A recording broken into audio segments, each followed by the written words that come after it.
tiempo, ¿verdad? A pesar de este tiempo de dificultad, como ya ha comentado Abraham, que algunos de nosotros las economías pues no han sido las mejores, como ha sucedido en todas partes del mundo, ¿verdad? Pero aún así el Señor ha suplido cada día, ¿verdad?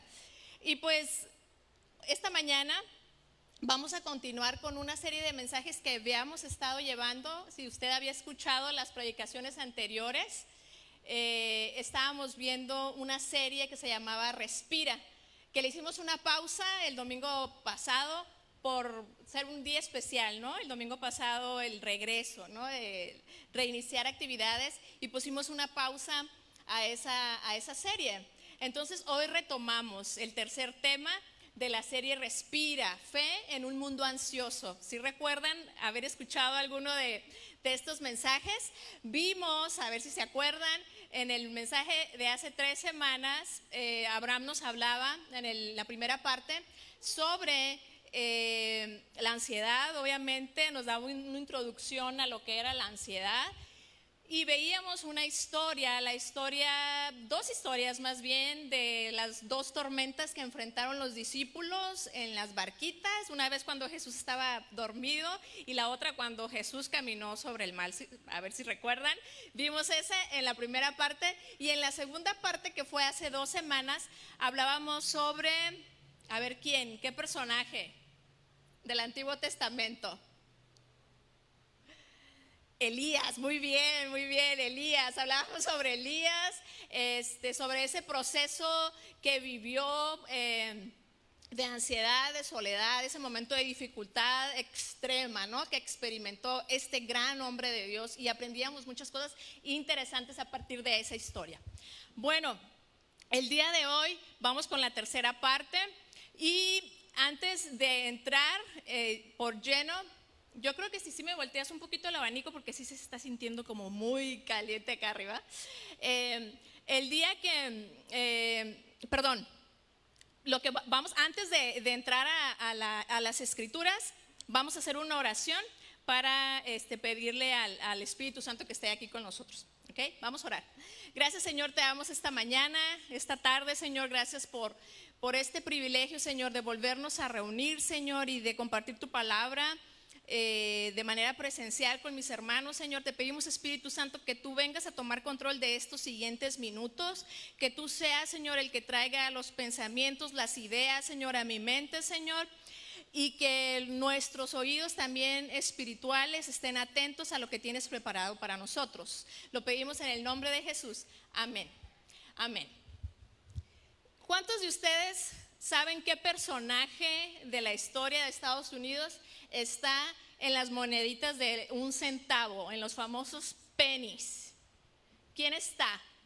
A ver qué tal andan en cultura, en historia mundial, o en el billete de $5. ¿Quién está en los pennies? ¿No se acuerdan? Nadie que diga Abraham Lincoln. Ok, correcto. Fíjense que les voy a hablar brevemente de Abraham Lincoln, que ha sido uno de los mejores presidentes de Estados Unidos. Y fíjense que estaba leyendo parte de su historia, inclusive encontré que hay artículos médicos que hacen referencia a Abraham Lincoln, y ahora les voy a platicar por qué. Abraham Lincoln, a la edad de 9 años, sufrió un traumatismo en la cabeza al ser pateado por un caballo, dejándolo inconsciente por varias horas. Tuvo malaria, una enfermedad infecciosa, 2 veces en su vida, una a los 21 años y otra a los 26 años de edad. Estuvo muy grave, pero salió adelante. Se cree también que a la edad de 26 años padeció sífilis. Eso está como en duda, pero algunos historiadores dicen que sí. A los 54 años de edad, cuando ya era presidente de los Estados Unidos, padeció viruela. La viruela afortunadamente ya no existe. Aquí ya en el mundo esa enfermedad gracias a la vacunación, etcétera, ya no existe, pero eran casos muy graves y la mayoría de la gente moría. Pero él, a los 54 años que tuvo la viruela, no murió, siendo presidente de los Estados Unidos. Algunos de las personas de sus cuidadores se infectaron y sí murieron, pero él no. Además, se cree por estudios médicos posteriores que les interesó tanto el caso, la historia médica de Abraham Lincoln, que él padeció unas de las siguientes enfermedades. Una que se llama microsomía craneofacial. ¿Qué es eso? Bueno, resulta que unas partes de la cara no se desarrollan, entonces hay afectación de los oídos, de la boca, mandíbula, porque una parte del rostro no se desarrolla adecuadamente, entonces obviamente sufres las consecuencias de otro. También se cree que sufría del síndrome de Marfan, que es un trastorno hereditario que se caracteriza por afectar la visión, el corazón, los músculos, el esqueleto, los tegumentos y los pulmones. Aparte, dicen que padeció una enfermedad que se llama neoplasia endocrina múltiple 2B. Estamos aprendiendo también un poco aquí de medicina, cultura general. Esta es una enfermedad que se caracteriza, hereditaria también, que en ciertas glándulas de nuestro cuerpo se forman tumores, pueden ser benignos y malignos, pero se cree que él desarrolló cáncer los últimos días de su vida, cáncer de tiroides. Además, padeció depresión crónica. Muy probablemente ahí estaba en relación pues por todos estos padecimientos que tuvo, pero además de él padecer tantas enfermedades, él físicamente tuvo la pérdida de seres queridos en múltiples ocasiones. Su mamá murió muy joven, a la edad de 36 años, entonces él quedó huérfano de madre siendo adolescentes. Posteriormente, su primer amor, la mujer de la que se enamoró, también falleció antes de casarse. Después falleció una hermana y tuvo 4 hijos, y 2 de sus hijos, uno murió siendo niño y otro murió siendo adolescente. Yo sé que muchos de ustedes no habían escuchado eso. Y para acabarla, ¿qué creen? Muchos historiadores decían que tenía una esposa controladora y abusiva que inclusive llegó a golpearlo. No más. Ok, me llama la atención todo esto. Él murió muy joven. Si recuerdan, él fue asesinado en una obra de teatro por un actor que sabía que venía el presidente a ver esa obra, y él fue a su palco y lo asesinó. Abraham Lincoln, como les dije, ha sido uno de los mejores presidentes de Estados Unidos, y él, una de las cosas que logró fue abolir la esclavitud. Recordemos que se usaba tener esclavos en aquel tiempo, estamos hablando de 1800 tardíos, se usaba tener esclavos, y la mayoría era gente de raza negra, ¿no? Que eran provenientes del África. Entonces él logró, a pesar de todas esas enfermedades y todas esas pérdidas y toda esa vida de tragedias, si ustedes se ponen a ver, él hizo grandes cosas, llegar a ser presidente de los Estados Unidos y luchar en contra de sus enemigos, porque tenía muchos enemigos, ¿no? A pesar de tanta tragedia, enfermedad y muerte, él no se vio limitado, ¿no? Y logró ser uno de los mejores presidentes de los Estados Unidos. Incluso se cree que cuando fue asesinado, él ya padecía una etapa terminal de cáncer de tiroides. Entonces, por eso dicen, bueno, finalmente le acortaron su vida nada más unos meses. Es lo que dicen algunos historiadores. Por eso es tan importante la historia de Abraham Lincoln, y les digo que hasta se hace referencia de él en muchos artículos médicos. Ahora, ¿qué pasaría con nosotros si atravesáramos tantas tragedias similares como Abraham Lincoln? Yo creo que las peores cosas que nos pueden pasar, hemos estado viviendo tragedias en este tiempo de la pandemia, definitivamente, pero yo sé que pues estar distanciados, el aislamiento social, tal vez perder nuestros trabajos, perder nuestros negocios es trágico, pero no hay nada tan trágico como perder la salud. Yo creo que es lo peor que nos puede pasar, perder la salud. Y todavía peor para un padre o una madre que sea tu hijo el que ha perdido la salud. Yo creo que todos los padres y madres que estamos aquí estamos de acuerdo que nosotros preferimos sufrir cualquier enfermedad antes que nuestros hijos padezcan alguna enfermedad. Entonces, ¿cómo podríamos nosotros como cristianos, como hombres y mujeres de fe, enfrentar una vida si la tuviéramos muy similar a Abraham Lincoln? ¿Qué haríamos? Y para esto, ahora sí quiero que vayamos a las Escrituras y que vayamos al libro de Lucas en el capítulo 8, en el versículo 40. El libro de Lucas. Yo tengo la Nueva Traducción Viviente, por si ve usted algunas palabras diferentes.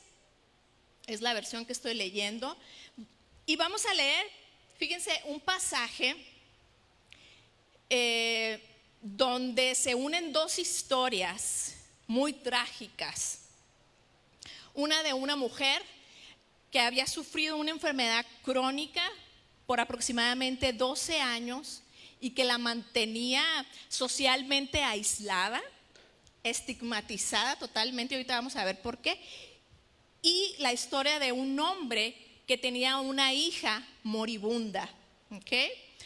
Vamos a leer Lucas 8:40.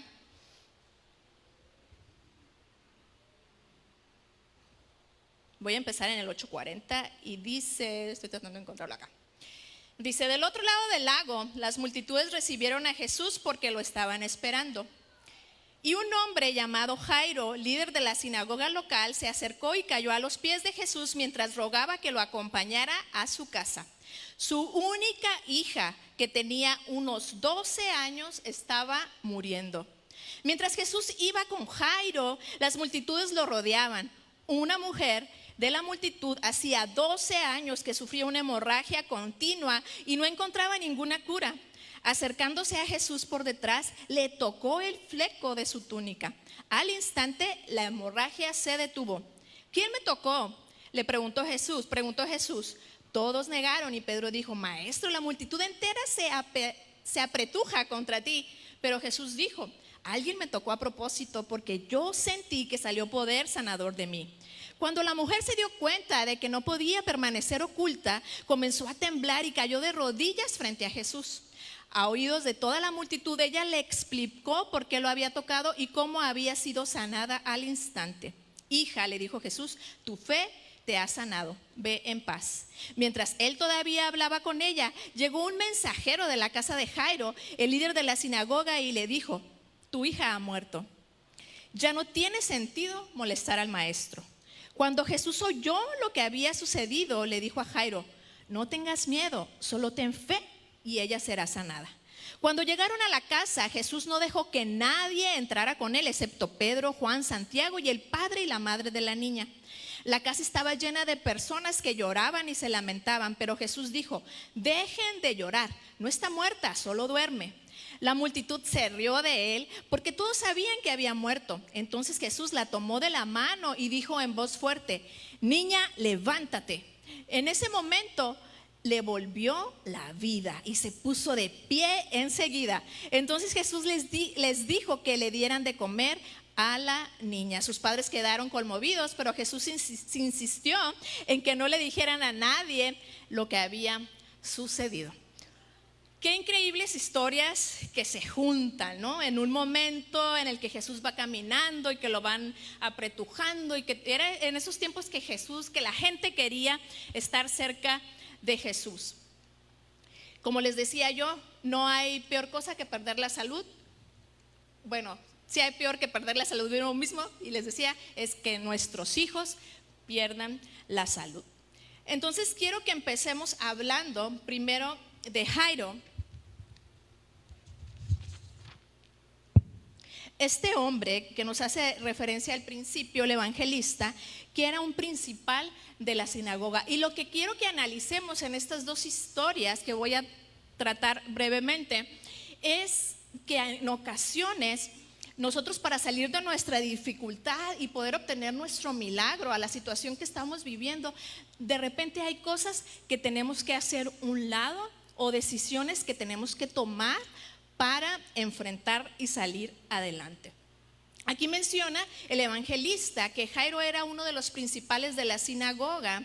Recuerden que las sinagogas prácticamente estaban cerradas para Jesús.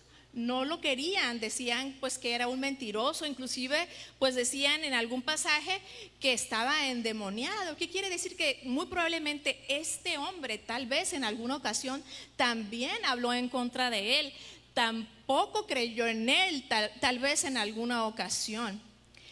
Entonces este hombre en su ego tal vez al ver a su hija enferma y saber que en Jesús estaba la oportunidad de ser sana, tuvo que dejar su orgullo a un lado totalmente. Este hombre tuvo que humillarse para poder obtener eso que él deseaba de todo corazón, que cualquier cosa haríamos nosotros por nuestros hijos. Y ese hombre dijo: no me importa, voy a suplicarle a Jesús. Muy probablemente antes de eso él en su corazón se arrepintió de tal vez lo que haya hablado de Jesús y lo que haya pensado mal de Jesús, ¿no? Fue difícil seguramente para él enfrentarse al qué dirán, porque todos sabían que era un principal de la sinagoga y tenía que dejar el qué dirán, dejar el orgullo a un lado, ¿no? Así que Jairo, un hombre respetable en su comunidad, llegó a los pies de Jesús y le pidió, le suplicó por su hija, que en ese momento estaba moribunda, postrado a los pies de Jesús con una intensa ansiedad, seguramente ante la incertidumbre de que probablemente mi hija podía morir en cualquier momento. Se acercó y le dijo: mi hijita está agonizando, ven. Tuvo que mostrarse humilde. Fíjense, muchas veces para que nosotros podamos obtener ese milagro por el que estamos orando o salir de esa dificultad en la que estamos viviendo en este momento, tenemos que mostrarnos humildes. ¿En qué áreas? No sé, analice su vida. Y quiero que vayamos juntos a leer Primera de Pedro 5:7. Vaya por favor, porque quiero que usted lo vea. Primera de Pedro 5:7 dice así: pongan todas sus preocupaciones y ansiedades en las manos de Dios, porque Él cuida de ustedes. Estoy seguro que no es la primera vez que lo escuchan, ¿no? O dejar todas nuestras ansiedades, dicen otras versiones, y dejarlas y que el Señor tiene cuidado. Él cuida de ustedes. Es una bella promesa que seguramente usted la ha declarado y la ha dicho en voz alta en algún momento de dificultad. Esa es una gran promesa del Señor. Pero atención, normalmente cuando el Señor nos da alguna promesa, siempre hay una condición. Así que quiero que se vaya un versículo y medio atrás, en el versículo 5, en la segunda parte del versículo 5, Primera de Pedro 5:5, y que leamos lo que dice. Dice así: Dios se opone a los orgullosos, pero muestra su favor a los humildes. Así que humíllense ante el gran poder de Dios, y a su debido tiempo Él los levantará con honor. Pongan todas sus preocupaciones y ansiedades en las manos de Dios, porque Él cuida de ustedes. Entonces creo que aquí está muy claro. Para poder dejar nuestras peticiones, nuestras ansiedades en el Señor, tenemos que mostrarnos humildes, definitivamente. Ahora, o dejar el orgullo. Ahora quiero que pensemos: ¿cómo puedo saber que estoy siendo orgullosa u orgulloso ante cierta situación que estoy viviendo? Y aquí te voy a decir cómo podemos analizar si estamos siendo orgullosos. Número 1, estás creyendo que tú no mereces lo que tú estás viviendo ahorita. ¿Okay? A veces nos ha pasado y decimos: es que yo no merezco esta situación que estoy viviendo. El creyente sumiso al Señor acepta su voluntad con humildad. Nuestro Padre Celestial es sabio y sabe lo que es mejor para ti. La poderosa mano divina es suficiente para protegernos dentro del horno de la prueba o sacarnos de él. Él sabe cuándo y cómo exaltarnos, y su tiempo es perfecto. Entonces, ser humilde significa no estar cuestionando a Dios: ¿por qué yo estoy viviendo esto? ¿Por qué a mí? Recuerdo en el pasado, tenía unas conocidas que esta persona decía: es que yo no entiendo por qué a mí me pasa esto y a fulanita de tal le va tan bien y ella es muy poco espiritual y yo sí soy muy espiritual, tal cual, así razonaba esta persona, ¿no?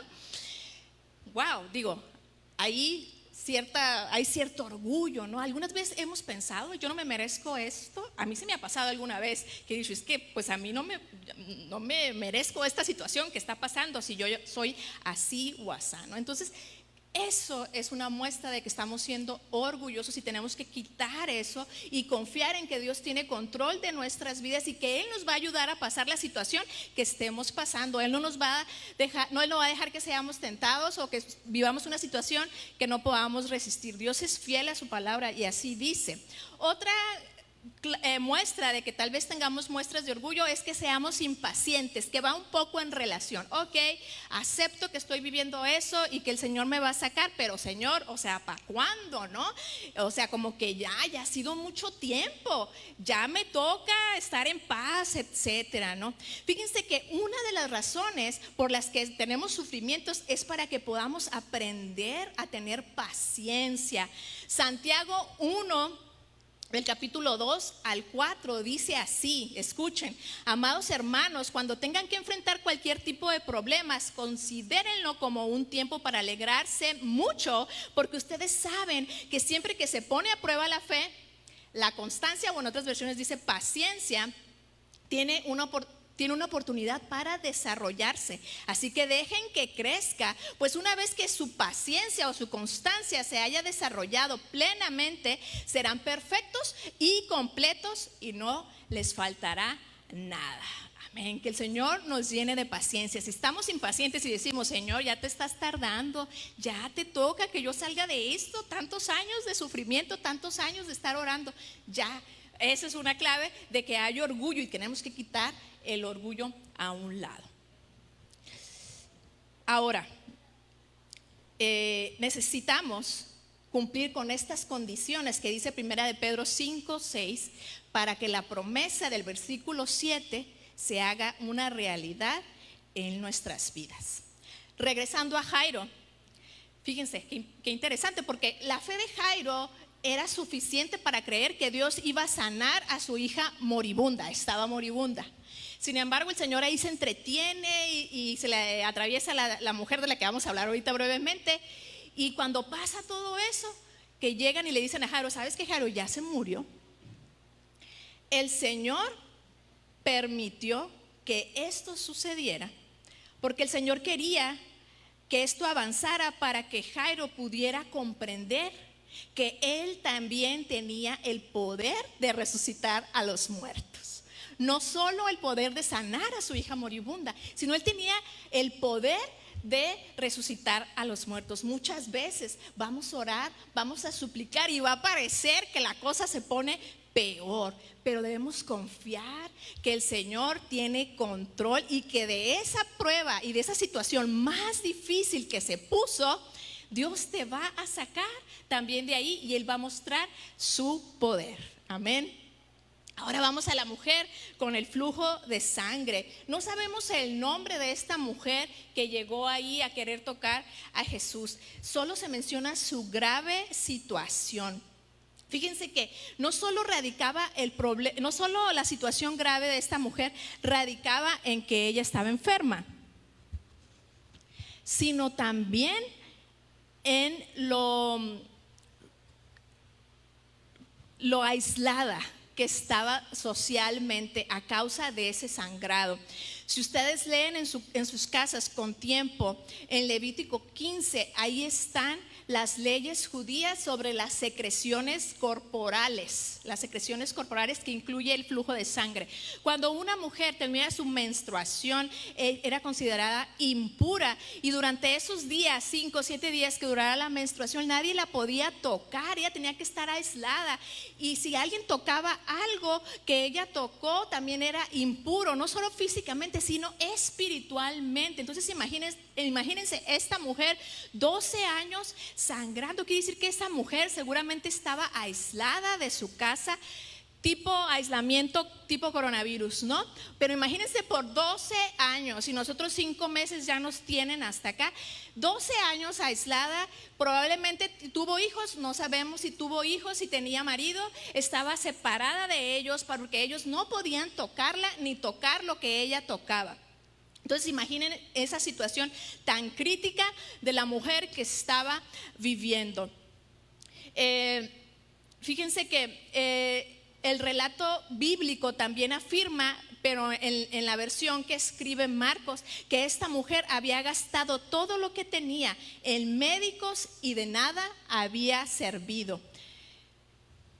Esta mujer definitivamente en estos 12 años de sangrado no podía ser madre. Acuérdense que era muy importante también para los judíos que la mujer fuera fértil. Ella definitivamente, no sabemos qué enfermedad tuvo. Yo me puedo imaginar, tal vez tenía tumores, miomas, tal vez tenía algún problema en la coagulación de su sangre, tal vez algún tipo de cáncer pudiera ser.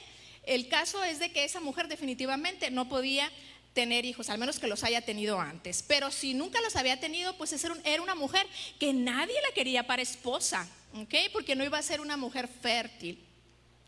Entonces imagínense, para una mujer que lleva en sus hombros esta carga de la enfermedad, pero además una carga cultural que tiende al desprecio.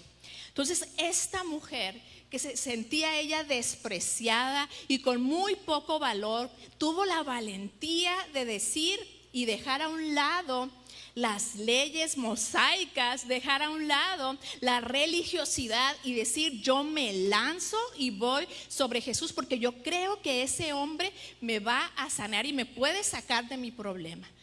Entonces, si pensamos en nuestra situación actual, a veces hay decisiones que tenemos que tomar, tener valentía para salir del hoyo en el que estamos viviendo, del sufrimiento en el que estamos atascados. A veces son cuestiones religiosas las que nos tienen atados y no nos dejan tomar esas decisiones tan importantes para poder alcanzar nuestro milagro. Fíjense, esta mujer iba con temor también, porque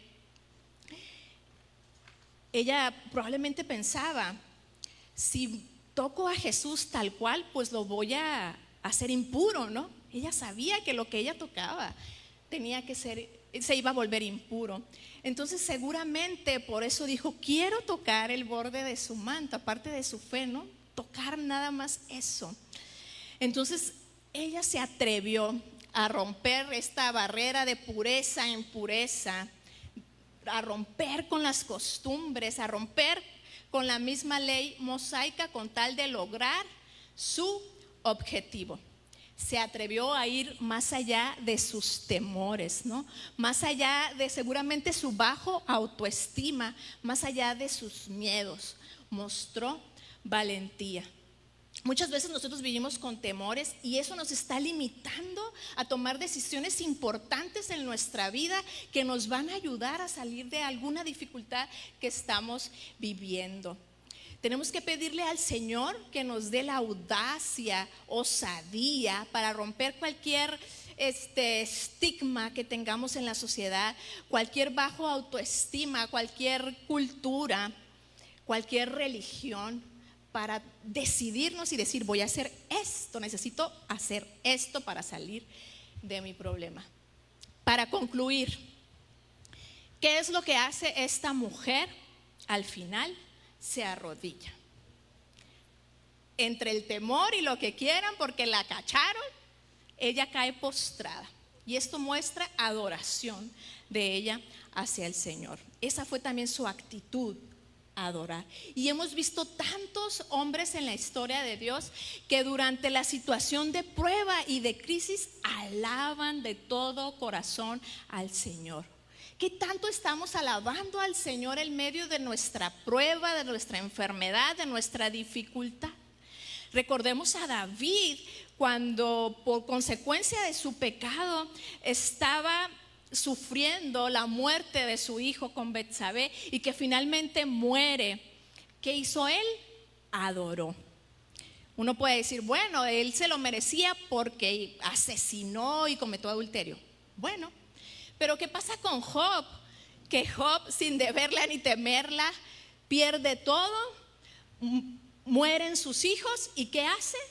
Adora al Señor. ¿Qué hacen Pablo y Silas cuando están encerrados en la cárcel, golpeados? cantan himnos y alaban. ¿Y qué hizo nuestro Señor Jesucristo la noche previa a su muerte, esa muerte espantosa a través de la crucifixión? Dice la palabra que durante la Santa Cena cantaban himnos. Para concluir, quiero que cantemos una canción muy especial.